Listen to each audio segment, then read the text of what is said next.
Welcome to The Human Experience, a podcast about the stories we live out every day and the importance of championing the vulnerability and courage of the storyteller. I'm your host, Jennifer Peterkin, and it was through my own lived story of experiencing domestic violence that this podcast was created. By traveling the globe and interviewing each guest in person, I am convinced now more than ever that stories have the power to change the world. You can join our community of storytellers by subscribing, leaving a rating and review, signing up for my newsletter, following me on Instagram, and more. Thank you for being here. In a world full of noise, to listen with intention is an act of resistance. Well, Vincent, thank you so much for sitting. We literally just met, so this is super fun just to sit down and I get to hear about your life. As a communications director, I'm very ready for an interview. for city council president. You're the perfect person. Yeah, for a city council president, you get ready for an interview at any time. Jennifer, it's a pleasure to be on the Human Experience, and I appreciate it. And thank you for coming to this event today. Yeah. Housing is an issue in our city and in our country. Mm-hmm. You know, there's a lot of people who need it, and governments all over are trying to help with housing, especially in cities like Philadelphia. We're the sixth largest city in the country. We're the poorest big city in the country. Yeah. So it's important to have housing for folks. The average median cost for rent is like $1,500, mm-hmm. and if you're the poorest big city in the country, a lot of people don't have $1,500. Sure. So it's trying to get them into housing and helping them get it. And that's why, I love working for my boss, Council President Kenyatta Johnson. He's only been council president since January of 2024. He was on council for 12 years before that. And I've been with him since December 2nd, 2019. So we've seen a little bit of everything. And I can tell people his heart is definitely in the right place, trying to help people all the time. Wonderful. Yeah. So, you are as you said, Director of Communications for City Council. So what does that do? How long have you been in City Council? Well, I can tell you, here's a little bit of background about me. I'm a kid of Philadelphia, born and raised here. If you know anything about Philadelphia, real Philadelphian is identified by their neighborhood. Okay. So if you ask somebody if they're from Philly and they can't tell you what neighborhood they're from, they're really not a Philadelphian. Yeah. I grew up in North Philly. And also I grew up in Germantown. Okay. My family moved there when I was like about 10. And we've been in Germantown ever since. So that's the home area. And I went to school here at Temple University, went to college also in Marietta in Ohio. So I'm a Marietta pioneer. You did leave for a short time. I left Philly for a short time. It was a fantastic experience. But my coverage, City Council, I first started as a reporter. I was a reporter for years. And I hosted...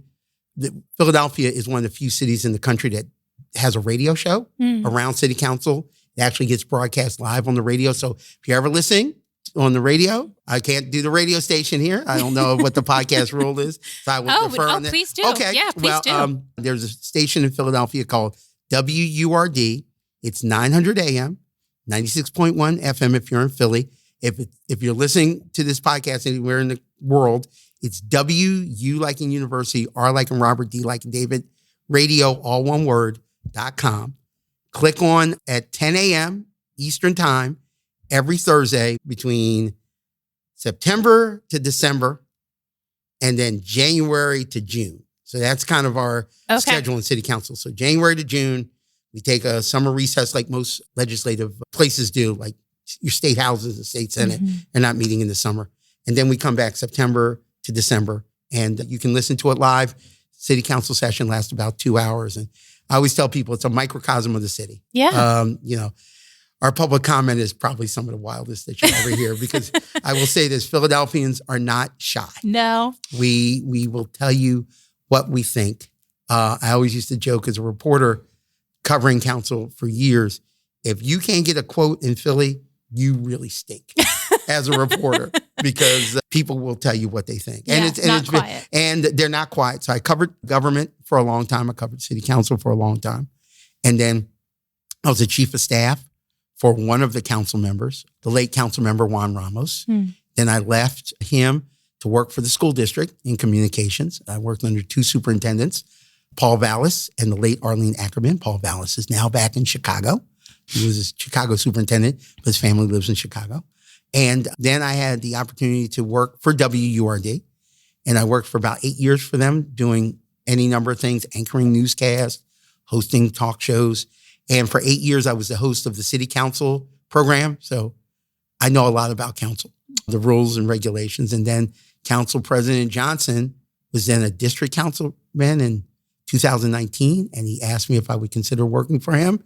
After conversations with him, I decided to work for him. And if he had told me in 2019, I'd be working for a district council member. And then in January 2024, I would be working for the council president, which is under Philadelphia's rules.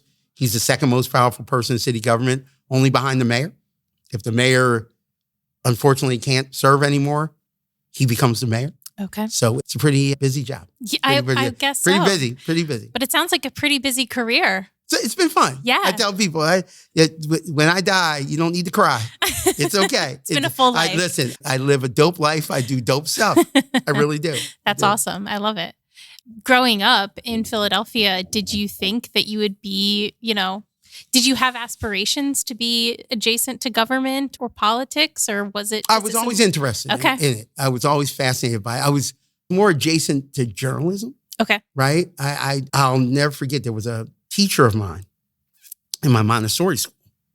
And yes, I'm an African-American kid that went to a Montessori school. Good for you. It is good. It taught me a lot of lessons I still learn today. I can fold my hands and be very quiet for long periods of time. But I was always that curious kid. I was nosy. They call him nosy. I was a nosy kid. I was the why kid. Like, why you do this? Why? I would ask my parents, why? Ask my grandmother, why? I'd ask my teacher, why? I'd be the kid in the science class. It's like, if you mix these two chemicals together and they blow up, why? So a teacher told me, I got a perfect career for you. I was like, what? He was like, it's called journalism. I said, well, what is that? He said, you can make a living by being nosy. And I said, well, that works for me. And I can talk. Done. Oh, done. So I started my school newspaper, like my elementary school newspaper. Wow. Yeah, I started that. I was the editor-in-chief of the school newspaper, and went to high school and worked for the high school newspaper. And then I went to college, Marietta College, which is really kind of the Marietta College in southeastern Ohio. It was the smallest city I'd ever been in. It still had, to tell you how small it is, and it's, anybody who's listening in Marietta, I love Marietta. I do. I love that part of Ohio. It's southeastern Ohio. The Muskingum, and then the Monongahela and the Ohio River kind of all come through there. So it's really beautiful. You're literally a bridge, you can take a bridge over to West Virginia. And it was a different part of life for me. Because if you grow up in a city, you're not used to small town America. And it was the first city I'd ever been to where every part had the same zip code. Oh, interesting. The zip code is 45750 in Marietta. Now, I don't know if that's changed, but when I was there, the whole zip code for the whole town was 45750. In Philadelphia, you could have 40 zip codes within the city. Sure. But I learned a lot there. I had a chance to work for the school newspaper, worked for the radio station, anchored TV news in our news room. So I was doing all of that. Wonderful. But I did it so much that I neglected the studies. And I was politely asked this might not be the school for you. And then I went to Temple University. And then after Temple University, I still did not graduate. So I admit I'm doing all this successfully and not officially a college graduate. But I had the experience and the drive to do it. And I got job after job after job and kept on being aggressive and didn't mind partnerships. And I was a political reporter for the Philadelphia Tribune for many years. The Philadelphia Tribune is the oldest continually published African-American newspaper in the country. Wow. So it just covers the African-American community and anything that impacts it. So it was there that I got to cover politics and I got to cover political conventions.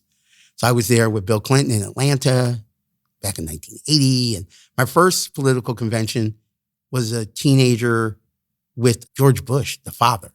I covered George Bush and Dan Coyle. So it's been a fun ride. Yeah. And I just have taken advantage of opportunities as they've come along. Never been afraid to work. Never been afraid to take that road less traveled. Yeah. And it's worked out for me. But I've always had an engagement in politics. Okay. It's just fascinating. Like Yeah. how do things work? How does a bill become a law? Because I tell people, government impacts you every single day. Truly. And it impacts you from the day you're born till the day you die. Yeah. And when people are like, well, I don't care about politics, it's not interesting. I think just the opposite. Because everything that government does impacts you in some way. Yeah. Whether it's your local city council, your state house, your state senate, the presidency, no matter who the president is, right? It all impacts you in some ways. So, you can either be, don't be on the menu.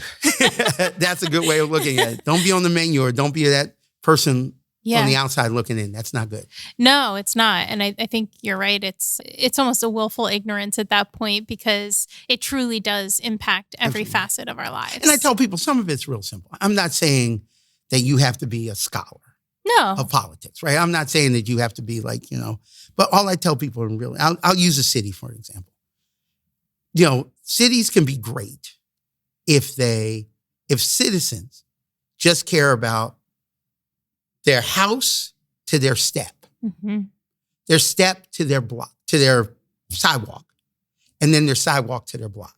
So if everybody on that block said, you know what, we're committed to making sure it's safe, it's well lit, trash isn't around. If there's an abandoned car, calling the city and getting it removed. It might take us a little while, but we don't like to have abandoned cars. And just kind of working together with their neighbor. If you do that kind of domino approach, it helps neighborhoods and it helps cities. The elected officials, they can do the hard lifting, right? We can do the 10,000 foot broad vision for that. But, if you live in your house, you're responsible for your house. Sure. Right? If you don't want crazy stuff to happen in your house, that's kind of up to you. You don't want us to get involved when you have to call the police. Yeah. Right? Or you have to call fire. Yeah. But, government should be here to help. And like I said in our discussion, you have every right to demand from government that they help you. Every right. Democracy is not a spectator sport. Yeah. It's very participatory, right? And those that participate get stuff. And those that don't. Yeah. So I tell people, please participate. And you have a right to ask my boss, Council President Kenyatta Johnson, and your council member to do their job. You have a right to do that. Yeah. But I also tell people, citizens have a right to be a part of this democracy too. We can't do it all by ourselves. Government cannot solve every problem. Yeah. We just cannot. Yeah. And I'm not saying it to be negative. I'm not saying it to knock off people's things. And, Sure. You're just casting blame and, you don't want to do your job. Yes, we should be held accountable. But we can't do everything. Government can't do everything. I'll give you a good example. If you have twice a week trash pickup and we pick up your trash and a piece of trash falls on the ground, you can't blame your trash man because that piece of paper fell on the ground. Yeah. Think about how the 99.9% of the trash got put into the truck and that piece might have fallen off of anywhere. It might have had a ripped bag that caused that. It might have had a gust of wind. You can't blame the trash guy for the wind. Sure. So I just say, people, you really, really, really, government people work really hard. They do. And I tell citizens, our workers do it. Think of your firefighter. Think of your police officer. Think of when your water has a water burst. Somebody's out there at 2 a.m. digging that ground and going and fixing that pipe, right? So that you can do it. I tell people, if you're listening around the country or around the world, when you really appreciate government is when you get a snowstorm. And, you're asleep in your house, but at 1 o'clock, 2 o'clock in the morning, there's somebody with a snowplow removing that snow so that you can go to work. Yeah. Or somebody's getting on that public transit bus to take you to your destination. And they deliver people safely every day. So, we work hard. Yeah. We just don't sit in our office and thumb around. Some might, but I can tell you this person, Vincent Thompson, He's in these streets. Yeah. He knows these streets. Yeah. Well, that's very evident by the way that you talk about it and the way that you care. Oh, yeah, I try to. You know, I think it's really interesting as somebody that's not involved in politics in a working capacity. You're maybe smarter than me, Jennifer. No. You may be smarter. Maybe smarter. She hosts a podcast, so she might be a little smarter, ladies and gentlemen.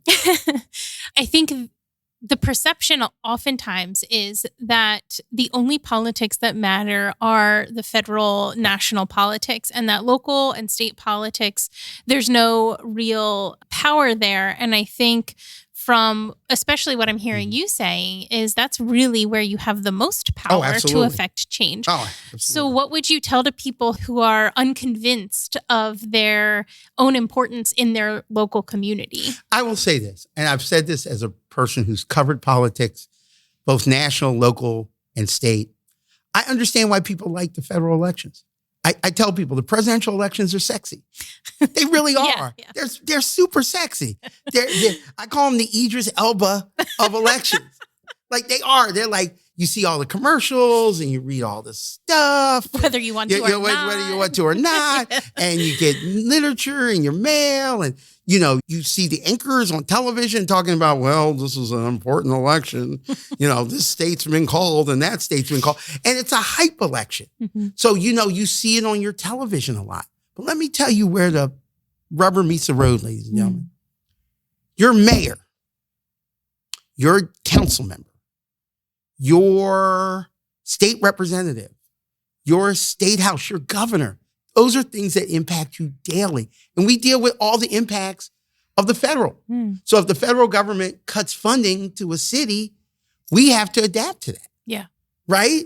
And so because you still, as a citizen out there, you still expect your local trash to get picked up. Sure. You still expect your school bus to pick up the kid on time. You don't want my boss, Council President Kenyatta Johnson, to say, you're not going to get trash pickup anymore. Yeah. You're not going to get your kids to school. Schools aren't going to open. So local government really impacts you every day. I always tell people, in Philadelphia, just to let people know, there are 17 members of city council. 10 members represent districts. So districts 1 through 10. So imagine the city of Philadelphia broken into 10 circles. Mm-hmm. There's a council member for every circle. And they're like the mayor of their circle. They know everything. Mm-hmm. All the neighborhood groups, all the community groups. They deal with all the problems, that kind of thing. Good example. Philadelphia Council President Kenyatta Johnson represents the 2nd Council District. Each council district in our city has about 150,000 people that are part of it. We're bigger than some state house districts. Yeah. And some state Senate districts. But he represents, just to let folks know, if you fly in to Philadelphia and you go into the international airport, you've flown into the 2nd district. If you're catching an Uber and driving up the highway to get into downtown Philadelphia and you go past the sports arenas and the Navy Yard, you're in the 2nd Council District. If you go to a casino, live casinos in our district, you can go down there and do some gambling. Get back on the road. And if you go to our Center City, which is down, for most people, it's their downtown. We call it Center City in Philadelphia. Parts of that is also part of his district. So we have a lot of economic engines. We also have the port, but every council district is important. Mm-hmm. And in Philly, we also have 7 members that are elected at large, which means they represent the entire city. So you can call them about anything, but most of the time, district council members deal with the nuts and bolts day-to-day problems. We listen to everybody. Yeah. I can tell you as the council president's comms director, communications director, I still get the emails from citizens that say, I want my pothole fixed. Mm-hmm. My traffic light is out. My tree needs to be cut. Why can't you cut my tree? There's an abandoned car. Why is it taking so long for the abandoned car to happen?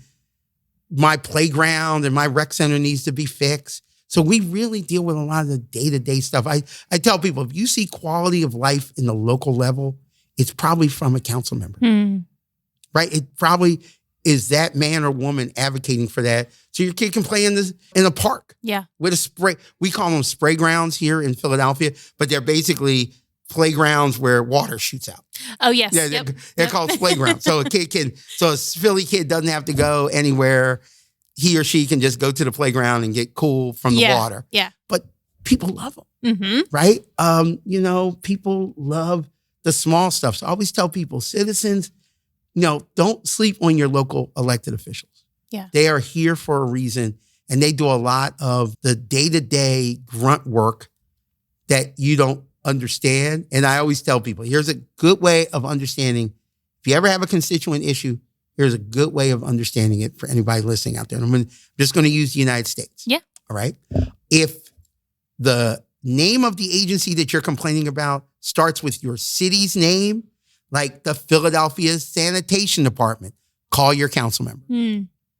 If it starts with the name of your state, like the Pennsylvania Department of Health, Pennsylvania Department of Education, that's where you call your state rep and your state senator. And if it has the term U.S. in front of it, that's when you call your congressperson or your state senator. So like if you call a council person and say, my passport is delayed. I don't know why that is. We're going to tell you we don't do passports. Yeah, I don't know either. I don't do passports. But we will direct you to the other agencies. And we all talk to each other. So I'll send an email to your district council member and like, Susie Smith called. Yeah. She's got an issue with her passport. Can you help her? So sometimes we get blamed in local government for things that aren't like, sure. I don't understand why my Social Security benefits are coming. We don't know either. Yeah. Because we don't deal with Social Security. But if you have an issue with your pothole or your trash, that's where your local officials are. Yeah. I think it's super interesting to have that breakdown because I think a lot of people really don't know, aren't told that kind of breakdown matters. And so when people do have a problem, they don't know who to call, who they're supposed to call as you get calls for Social Security and your that's passports. Okay. I always tell people it's important to know if you live in a city, you should know your council person. Mm-hmm. You should know your state representative. You should know your state senator. And you should know your congressperson. And every state has 2 U.S. senators. So that's easy. Yeah. But you can Google that.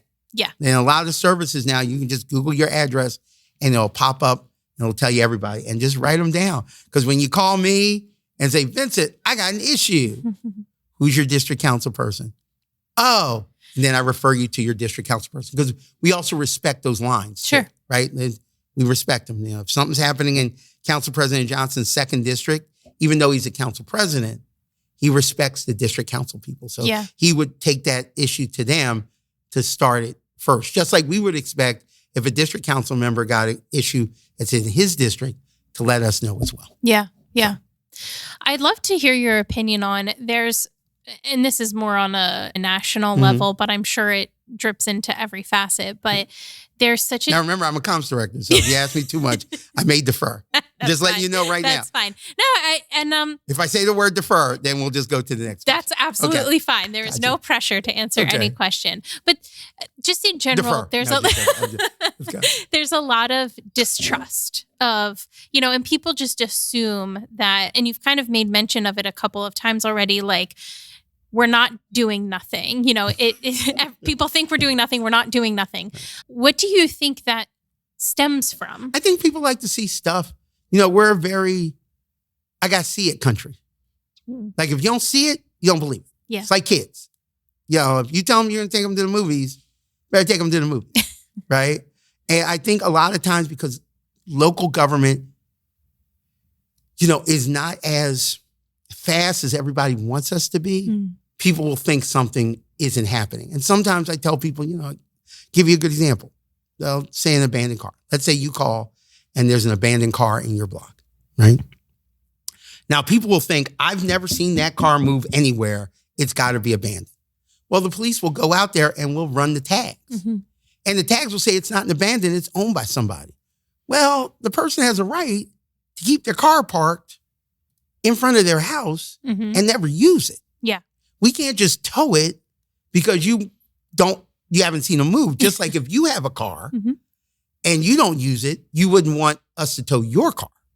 So that's one thing. Sometimes I think people don't understand the delay that it takes. Now, do I agree that if you've been calling for something for a year, 2 years, that's way too long? Absolutely. But I also think people have to realize in a city like Philadelphia, let's say there's 50,000 abandoned cars. Well, if you have 4 tow trucks or 6 tow trucks or 10 tow trucks to tow all of these cars, they're not going to get to every car Sure. as quickly as people would want. So we're working, local governments work daily. If I would urge citizens to do one thing, give us patience. Because in Philadelphia, we have 25,000 employees. Most cities don't have it, right? They're small municipalities, but they do a lot of stuff. So we are working. Yeah. Like here it is. I'm a staffer. We're doing this interview on a Saturday. Mm-hmm. That means I have 2 telephones, ladies and gentlemen. I have my personal one and the work one, and they all ring at all hours of night. Yeah. So, if you think that we're just, those guys don't do anything, that's the furthest from the truth. Now, are there bad apples in every situation? Absolutely. Yeah. But I would say 99.9% of every local government employee across this country works their butt off for the citizens. So sometimes we just ask people, I say it all the time, just give us grace and give us patience. Yeah. We're trying our darndest to get to everything as quickly as we can. Yeah. And sometimes people will call government and expect something will happen, and then we'll say it just can't. Yeah. Well, and I say this, that it can't only because it might not be within the purview. I'll give you a fantastic example.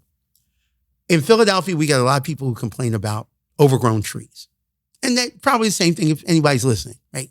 Live in a big city, small town. It's an overgrown tree. It's in somebody's yard, or it's an abandoned house. It's encroaching on my house. What can you do to cut it? Well, if it's a tree on somebody's personal property, government can't cut that person's tree. Right. We just are not allowed to. We can't go on their public property. Now, if the house is abandoned, then we might have something to do. We may be able to fix, repair, that kind of stuff. But we have to certify that it's abandoned, right? So we just can't jump in. Just like we can't do for you, we just can't jump in and cut your, like somebody's listening, they wouldn't want us to go and say, I've never seen you leave your house. Yeah. So that's an abandoned house. So we're going to sell it, right? Sure. So we can't do that. And sometimes, in government, people will sometimes say stuff and we research it and find out it's not true or it could be personal. Yeah. Yeah. And it's something like that. So we have to be very cautious. That's why good governments have lots of lawyers. We have our own law department in city government, and we listen to them very, very, very well. So we try not to violate people's rights. But I will say this, as an employee, I think I probably have one of the easiest jobs because I work for a council member. So we do a lot of stuff, but the success is based on, even for our mayor, any mayor is judged not by what they do, but the staff that implements it. And another thing I'll tell people here, be nice to staff. Staff does a lot of work, and staff is probably going to be the person that fixes your problem. My boss is a great boss, and he's hands-on, but he is not picking up your trash. He's not filling that pothole. There's somebody at the streets department that's filling that pothole. There's somebody at the sanitation department that's picking up the trash. There's an aide in the office that wants to help you, and please be kind to them, right? Because they're doing the work for a lot of citizens. Sometimes people, human decency, as you know, with the human experience, it still goes a long way even in government. Absolutely. Right? We don't mind being yelled at. You don't have to yell at us all the time. Right? Well, yeah. And yelling isn't. Yeah, we get. Is it ever really productive? That's what I'm saying. Right. And I'm not saying don't hold us accountable. Sure. Please don't let anybody. But the way you do it matters. But I think sometimes the way you do it matters, and just understand when you call us back and we're working on the problem, there's another agency that does the final solution. So you could call me about your trash, and then I can send it to the sanitation department. But it's then up to the sanitation department to come out and pick it up. It's not like I go out there and pick up your trash, sure, right? Or pick up your bag. So sometimes the delay is because another agency might be busy with something. Yeah. So like I said, give us grace. We're not sitting up here, sitting in our office watching television and just wasting 8 hours a day. Yeah. Yeah. And, it's a shame that is often the kind of stigma that comes around it. And I think at the end of the day, you're all people too, right? That's what needs to be. We have families and we have lives. These are Human beings. the ones who do it well. These are pretty demanding. Mm. They're demanding on their family, demanding on their staff. I have 3 kids. Yeah. My boys are 30, 29. I have a 15-year-old daughter. It's demanding. Sure. I've missed more than a few things for work or the job or other things, but it's the decision I made. Yeah. So I'm not saying cry for me, Argentina, that are listening to me, but a lot of people sacrifice stuff to be in public service. Yeah. They could make more money in the private sector, but they want to be in public service. Yeah. There are people who've devoted a lot of years to the public sector, and your lives are better because of them. They may be names that you don't know, but they're just as important. Yeah. I tell people our 25,000 employees are much more important than me. They really are. My name might be known because I'm a spokesman and I might be in the paper every once in a while, but I didn't go and fight a fire yesterday. I didn't go and, as a police officer, stop a crime. I didn't go to a sewer and go into the sewer and shut off a water valve that's, overflowing, but I do feel in my role, I can uplift those people. Yeah. And I can also, talk about what we do as city council. So we're not so distant. Yeah. That's it. Yeah. Well, I think it's very clear that you love Philadelphia. I do. I love my hometown. Born and raised. Yeah. So Will Smith is not the only one that loves Philadelphia. Not by far. Not by far. Was there ever any point where you thought you would leave Philadelphia? I mean, outside of your school experience. There were times, but I've always been able to just kind of find those positions here at the home. Yeah. Philly is America's biggest small town. I say that all the time. It's America's biggest small town. If you traverse this neighborhoods, Germantown, North Philly, West Philly, South Philly, Kensington, Bridesburg, if you traverse it, you'll meet people and they'll give you a shot. You might be unemployed for a little while, but then somebody will be like, oh, Vincent's out there. Oh, I know he does good work. You want to come and freelance for me? And that's always what I've done. So I've been very, very lucky. I think if I wasn't in Philly, I'd be like a fish out of water. Really? I really would. Yeah. I really would. I love the ability to go to other cities and see what they do. But I've never been one of those cats that need to be known by the world. Yeah. Yeah. I like being known in Philadelphia. Yeah. I really, really do. There's a TV anchor here, former TV anchor. His name is Jim Gardner. Used to anchor our 6 ABC, which is our number one television station in this market. Number one. They've been number one for like 40 years in a row. Every night. Number one, 40 years. So he was like the Walter Cronkite of Philly, right? And, he could have went national, but in Philly, he was respected. Anytime a world leader came to Philly, they had to speak to Jim Gardner. Any president that came or presidential candidate, they had to speak to Jim Gardner. And he was able to make like millions of dollars and didn't have to go to the network. Didn't have to go anywhere. He was just like the voice of this region. And, I like that kind of thing. I would not mind being that guy that, stays in Philly, travels all around the country, which I do every once in a while. But when somebody comes to Philly, I get to meet them. Yeah. I get to say hi. I get to put a microphone in front of their face for my radio show. And I get to talk to them. So I'm just as important as I can. Sometimes it's good to be a big fish in a small pond. Yeah, absolutely. Than to try to be the big fish everywhere. Yeah. I like that. Sure. I'm very happy in my town. Sure. I love that. And I also get a chance to, help my city. Right. So, when all is said and done with me, and I'm 57 right now, and I hope that it goes on for a long time, I want people to say, Vincent really helped me. Yeah. He helped my city. Right? He tried to make it better. Yeah. Raised his kids right. And tried to just do the right things every day. I'm far from perfect. Far from perfect. But, hope people are like, yeah, he helped my kid get something. It really feels cool when you're like, hey, Vincent, thanks. Because of you and the council member, you got us baseball tickets to go to the baseball game. These kids had never been to a baseball game, right? And they live in the city of Philly, and the stadium's like maybe a 20-minute ride from their house, but they've never been to it. Yeah. Right? Or, hey, Vincent, thank you very much. my kid get to see the Museum of Art or the Barnes Center. They live in the city and have never been there, right? But it could open their world to a whole broader thing. I'm a true believer that kids have to see it to believe it. If they don't see it, they don't think they could achieve it. If I hadn't seen an African-American gentleman, his name was Malcolm Poindexter. He worked for Channel 3, which is a local affiliate. He was one of the first black men I ever saw on television. He was no bigger. He was 5 feet. If he was 5 feet, it'd be amazing. He was that tiny. And I saw him on television. And one day I just wrote to him. I wrote a letter to him. And he wrote me back a letter. I still have that letter today. Yeah. And he invited me to the station. And we had a hot dog with my mom on a cart outside the television station. And he took me on a tour of the TV station. And it was then that I left that station and that tour, and I said, I'm going to do this for a living. This is cool. This is really, I tear up as I'm talking about it. Yeah. It was really cool. Yeah. And, I'm a true believer that people got to see it.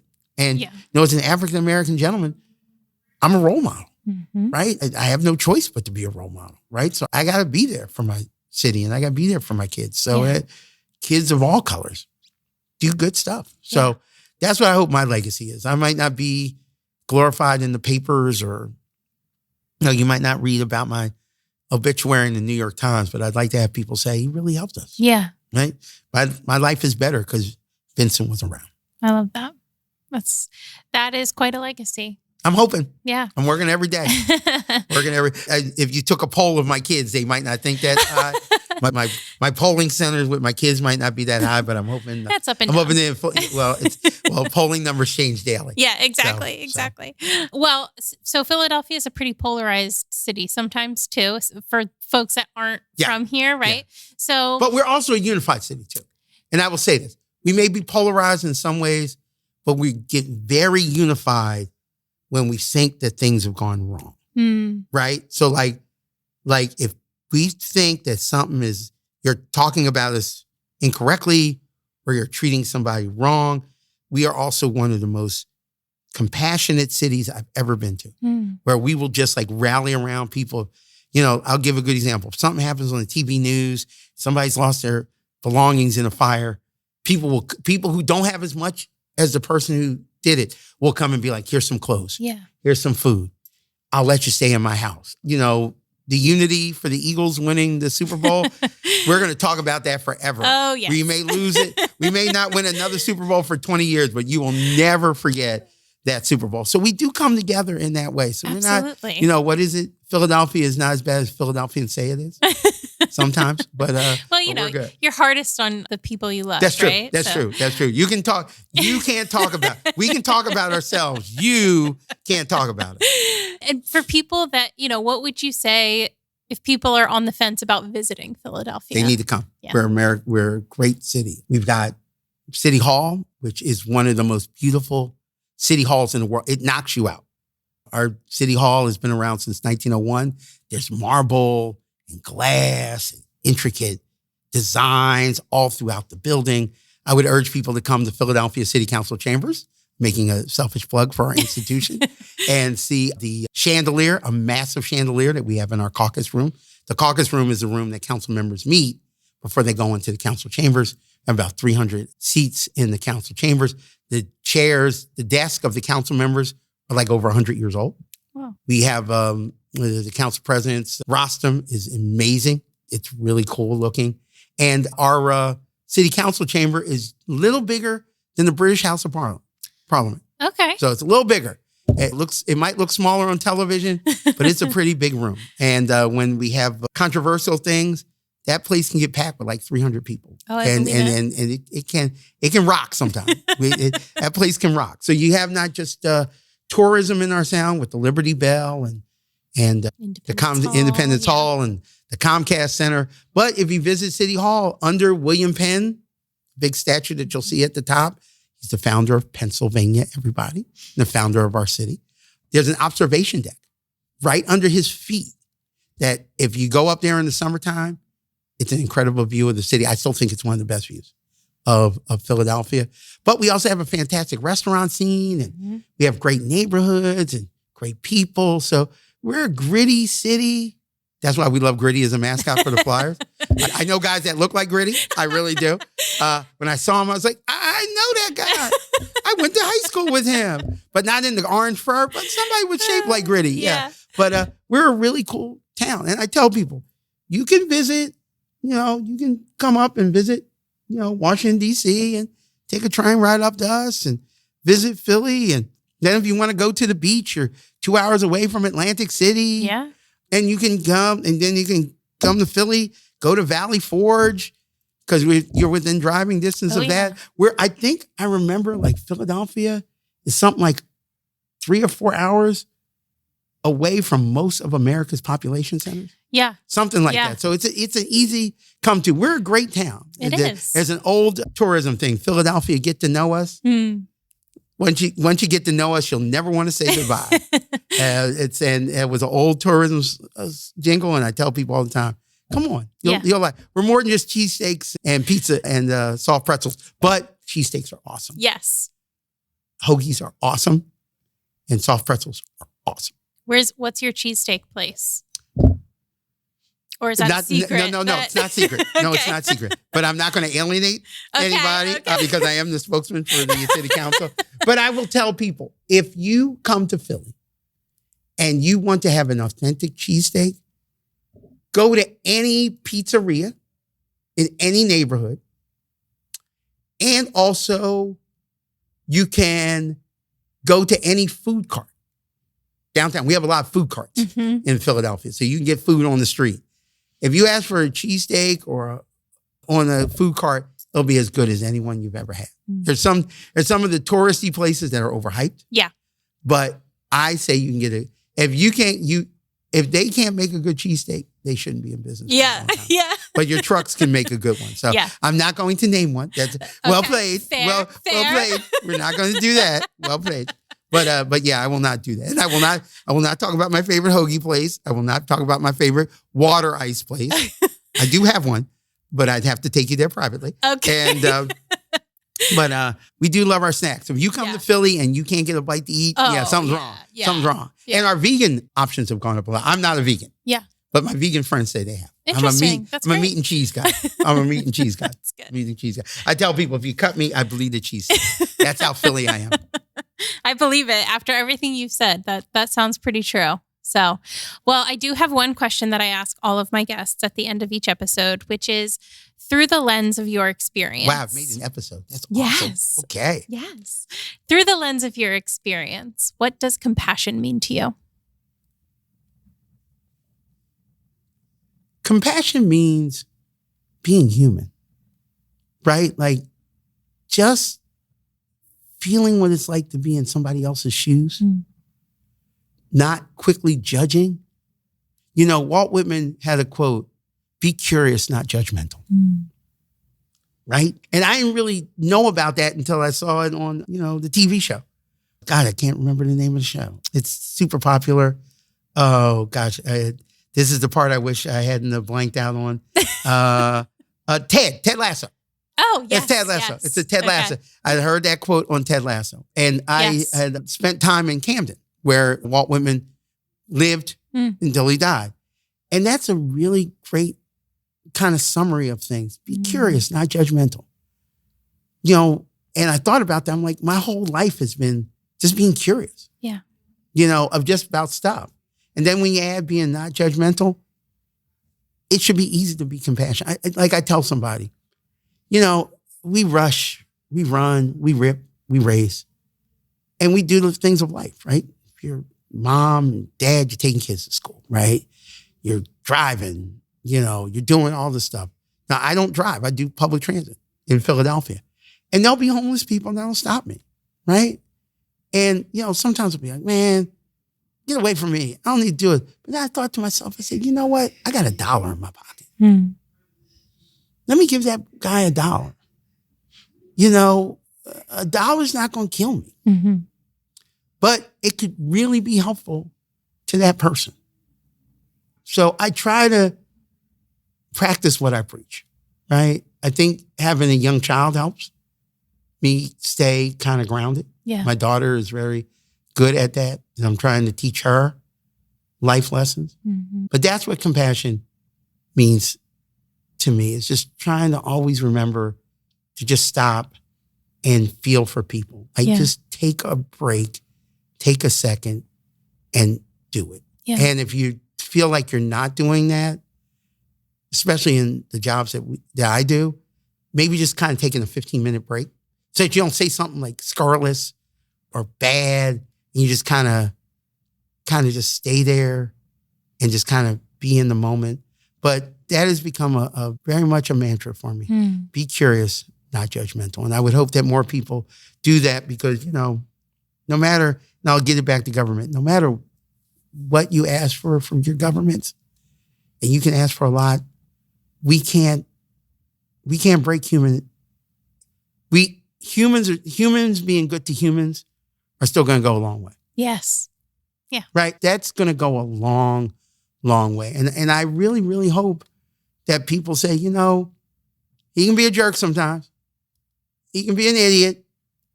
He might not be the nicest guy all the time. But I hope they say, you know what? But overall, he keeps his word. Yeah. Right? If he says he's going to do something, he does it. If he says he can't do it right now, he means he can't do it right now. But if I call him in a couple months, he'll be able to do it. Yeah. Or he can do. And sometimes compassion can be directing people to services they don't know about. Sure. Right? Oh, yeah. It doesn't always have to be you. It can be like, hey, Charlie, I know you need something. Let me make a call. Mm-hmm. See if they can help you. Yeah. Hey, let me do this. Oh, you need food? There's a food bank that I know. Go down to the food bank, and get it. Oh, well, I don't want the food bank, but you asked me for something. Mm-hmm. Here's a solution. Yeah. Like I'm not judging. Yeah. Right? I don't care. Like there's a lot of people that are in food banks now, right? The pandemic showed that a lot of people needed help when they didn't do it. Shoot, I went to food banks during the pandemic when I couldn't get certain things, right? So it's not something to be embarrassed. I think sometimes you can show compassion by showing people a different way. Yeah. And doing just small things. Like small acts of kindness go a long way. I really try intentionally now to say thank you. Yeah. To say I appreciate you. And I have a thing at my office now. I've only been in that role since January 2024. And I have, a team of like 4 or 5 people. And I make it a point every morning to come out my office and just say hello. Mm-hmm. Just say good morning. Every once in a while, I'll say thank you. Just because I don't want to lose that. Because I am in my position because I got lucky to be with the right guy at the right time. Mm-hmm. But I'm not successful if the team doesn't do the work. If the team does it, if our staff photographers don't take great images of the council members, if our deputy communications director, and I'm going to name them, Chris, Talia is our photographers that do stuff for city council. They're incredible. Talia's a college kid. She shoots as well as any pro I've ever seen. Megan is the deputy communications director. I didn't know Megan until she was hired. And now we're like Batman and Robin. I trust her with everything. But she does a lot of the stuff that I can't do, right? She picks up on a lot of stuff. Kara Garcia is our Drew, our graphic designers. Anything you see graphically done by Philadelphia City Council, they design them. I don't do all that. Yeah. Right? I don't design the stuff. I kind of have the final say on stuff, but it's not out of my, I do a lot of writing and a lot of the administrative stuff, but it's the team that makes us look good. Yeah. And, I don't micromanage them. I don't, they're good people. We give them direction and we move. Now, I don't know if you've done a poll with them, if they would think I'm that great of a manager, but I try, Yes. and I don't micromanage people. I always think you hire good people. You tell them what the vision is and you let them do their work. Mm-hmm. And if they have a question, they can ask you. But one other thing I also don't like, and people know it, I don't like to be caught flat-footed. Like, it's okay. I don't have to know everything, but just let me know the big stuff, right? Because in Philadelphia, and I'll leave you with this, Philadelphians don't mind being hit by the 2x4. They appreciate you if it's coming. And that's compassion in a way too. Yeah. At least they know something's happening. They can be like, oh man, he was a jerk, but at least told me. At least he told me. At least he told me. He's not such a jerk. Like, I respect him. So I do appreciate the time for this podcast. It's awesome. Thank you. The human experience. Literally, this is one of the coolest interviews I've done. Oh, and we thank just you. did it on the lark. On the cuff, On the cuff. I'll take that. I'll take that. I appreciate that. I appreciate you. Thank you so much. Be curious, not judgmental. I think those are absolutely words to live by. That is cool. If you ever come to Philly, please visit the city council chambers and say hi to me. I'll probably be working there late one night. Perfect. It's a late day. So. Yeah. Well, we will link to all of this in our show notes as well. So people can get in touch. I want to hear what people have to say. And say that you heard me on the podcast, and you can tell me what you think. You won't be the first person out there if you say something bad, and you won't be the last. I do like nice things. Yes. But trust me, I'm the father of 3, and they don't like me all the time either. So it's okay. I'm used to that. But thank you very much. Thank you. Jennifer, I appreciate the time. Thank you. Thank you for listening to The Human Experience. If you enjoyed this episode and you'd like to help support the podcast, please subscribe, share it with your friends and family, share it on social media, and rate and review it on Apple Podcasts and Spotify. You can also support the podcast financially by going to my website, thehxpod.com, linked in the show notes, and clicking on Donate. It takes a lot of time and resources to create this podcast, so every little bit helps. Everyone has a story, and I'd love to hear yours.